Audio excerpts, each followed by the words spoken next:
एक बार एक राज्य का राजकुमार अपने 4-5 दोस्तों के साथ घूमने निकला। राजकुमार ने देखा कि राज्य की कुछ यादव स्त्रियां दूध, दही और छाछ बेचने पास के ही एक शहर में जा रही थी। यादव स्त्रियों को देखकर राजकुमार को अचानक भगवान श्री कृष्ण याद आ गई। राजकुमार ने सोचा, भगवान कृष्ण भी अपने समय में गोपियों के दूध दही को लूट लिया करते थे, तो क्यों ना हम भी आज ठीक वैसा ही करें और इन यादव स्त्रियों के दूध दही को लूट लें और बाद में इसे तमाशा बताकर उनको उनके दूध दही का दाम चुका देंगे। बस राजकुमार के सोचने भर की देर थी। राजकुमार और उनके साथियों ने मिलकर यादव स्त्रियों की मटकियां फोड़ दी। यादव स्त्रियों ने जब अपना नुकसान होते देखा तो वह वहीं बैठकर रोने लगी। लेकिन उन सभी स्त्रियों में से एक यादव स्त्री थी जिसका मटका फूट गया था, छाछ बिखर गई थी और वह बैठकर जोर जोर से हंस रही थी। राजकुमार को उसे देखकर बड़ा आश्चर्य हुआ। राजकुमार ने जाकर यादव स्त्री से पूछा, सभी स्त्रियों के साथ साथ तुम्हारा भी नुकसान हुआ है, लेकिन तुम रोने के बजाय हंस रही हो, आखिर क्या बात है? यादव स्त्री ने राजकुमार की ओर देखकर मुस्कुराते हुए कहा, राजकुमार, मेरी कहानी बड़ी लंबी है, मैं छाछ गिरने का क्या शौक करूं? राजकुमार ने आश्चर्यतापूर्वक उसे अपनी बात सुनाने का आदेश दिया। यादव स्त्री ने कहा, राजकुमार, मैं पास ही के राज्य में एक बहुत ही बड़े धनवान सेठ की पत्नी थी। मेरा एक बालक था। तभी सेठ जी को व्यापार में घाटा हो गया और सेठ जी को व्यापार करने के लिए विदेश जाना पड़ा। मैं भी घर खर्च चलाने के लिए बाजार में ही एक दुकान पर काम करने लगी। तभी राज्य के राजा नगर भ्रमण के लिए निकले और उनकी नज़र मुझ पर पड़ गई। राजा की नीयत मेरे सुंदर रूप और रंग को देखकर खराब हो गई। राजा ने मुझे अपने महल में बुलाया और मुझसे अकेले एक कक्ष में मिलने के लिए कहा। मेरे मना करने पर राजा मुझे मृत्यु दंड की सज़ा सुनाने लगे। मैंने राजा को कुछ दिनों बाद खुद ही आने की बात कही और महल से वापस आ गई। घर आकर मैंने अपने पति को एक पत्र लिखकर सारी घटना बता दी और जल्दी से वापस लौट आने को कहा। कुछ ही दिनों में मेरे पति विदेश से आ गए। हमने इस संकट पर आपस में बैठकर बात की और संकट से उभरने का उपाय सोचने लगे। सेठ ने मुझे राजा को समय देकर एकांत में बुलाने के लिए कहा। अगले ही दिन मैंने राजा के पास संदेशा भिजवाया कि मैं आपसे मिलने के लिए तैयार हूँ, लेकिन मेरी एक शर्त यह है कि जब आप मुझसे मिलने आएं तो उस जगह से 1 मील के दायरे में कोई भी व्यक्ति न हो। राजा ने मेरी शर्त को मान लिया।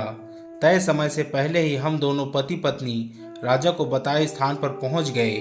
मैं साथ में एक तलवार लेकर गई। मैंने अपने पति को पास ही के एक खंडहर में छुपने के लिए कहा और खुद राजा से मिलने के लिए पहुंची।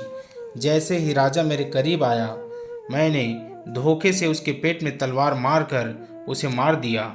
राजा को मारकर जब मैं अपने पति के पास पहुंची तो मैंने देखा कि मेरे पति मृत पड़े हैं। मैंने समीप ही एक सांप को जाते देखा। मैंने सोचा, हो ना हो इसी सांप ने मेरे पति को डसा है, जिससे मेरे पति की मौत हो गई है। अब मुझे यह चिंता सताने लगी थी कि राजा के सैनिक जल्द ही मुझे ढूंढ लेंगे और मुझे फांसी की सज़ा सुना दी जाएगी।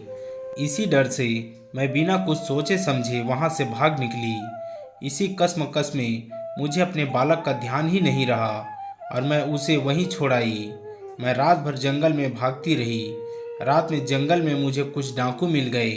डाकुओं ने मुझे पकड़ लिया और मेरे गहने और रुपयों को छीनकर मुझे वेश्यालय में बेच दिया। अब मैं ना चाहते हुए भी वेश्यालय में आकर फंस गई। इधर राजगद्दी पर कोई दूसरा राजा बना जिसने मेरे बालक को पाल पोस कर बड़ा किया। मेरे बालक वही राज्य में नौकरी करने लगा। मैं भी वेश्यालय में कुसंगत में रहकर वेश्या बन गई थी। एक दिन वह लड़का मेरे पास आया और रात भर मेरे पास रहा। रात में मुझे कुछ शंका हुई कि हो ना हो यह वही होना चाहिए। मैंने सुबह उससे उसका नाम और पता पूछा तो मुझे पता चला कि यह मेरी ही बालक है। मुझे खुद पर बड़ी ग्लानि महसूस हुई। अनजाने में ही सही, लेकिन मुझसे बहुत बड़ा पाप हो गया था। अब मुझे एहसास हुआ कि मैं क्या थी और क्या बन गई। मैंने पंडित विद्वानों से पूछा कि अगर इस तरह का पाप किसी से हो जाए तो उसे क्या करना चाहिए। पंडितों ने मुझे बताया कि जिससे ऐसा पाप हो जाए उसे चीता जलाकर आग में बैठ जाना चाहिए। तभी मुझे विचार आया कि अगर मैं चीता में बैठ गई तो गंगा जी में मेरी अस्थियां कौन बहाएगा। इसी सोच विचार में मैं गंगा जी के किनारे ही लकड़ियां बिछाकर उन पर बैठ गई और लकड़ियों में आग लगा दी। आग के धुएं से मैं कुछ ही देर में बेहोश हो गई। तभी गंगा जी में बाढ़ आ गई और मैं लकड़ियों के साथ गंगा जी में बह गई। कुछ ही देर में लकड़ियों में लगी आग बुझ गई और मैं लकड़ियों के साथ एक गांव के किनारे आ गई। उस गांव में यादव बसते थे। अब मैं उन्हीं यादवों का दूध दही छाछ बेचकर अपना काम चलाती हूँ। मेरी जिंदगी में इतना कुछ हुआ है, ऐसी ऐसी दशा हुई है कि अब छाछ ढुल जाने की क्या चिंता करूँ। जीवन में ऐसी ऐसी बातें होती रहती है और बीतती रहती है। आगे ऐसी छोटी छोटी बातों की चिंता करने लग जाऊंगी तो जीवन जी ही नहीं पाऊंगी। राजकुमार को यादव की कहानी सुनकर आज जीवन की एक बहुत बड़ी सीख मिल गई थी। राजकुमार ने यादव को छाछ के हुए नुकसान की भरपाई की और जीवन का एक बहुत बड़ा पाठ सीखकर अपने महल आ गया। कहानी की सीख। तो दोस्तों, इस कहानी से हमें यही शिक्षा मिलती है कि हमें जीवन में व्यर्थ की चिंता में अपने जीवन को बर्बाद नहीं करना चाहिए। जीवन के हर पल को जीना चाहिए। सुख दुख तो जीवन में आते रहेंगे। दोस्तों, वीडियो को पूरा देखने के लिए आप सभी का धन्यवाद। अगर कहानी पसंद आई हो तो वीडियो को लाइक करके चैनल को सब्सक्राइब जरूर कर दें और अपने मित्रों और रिश्तेदारों के साथ शेयर भी करें। धन्यवाद।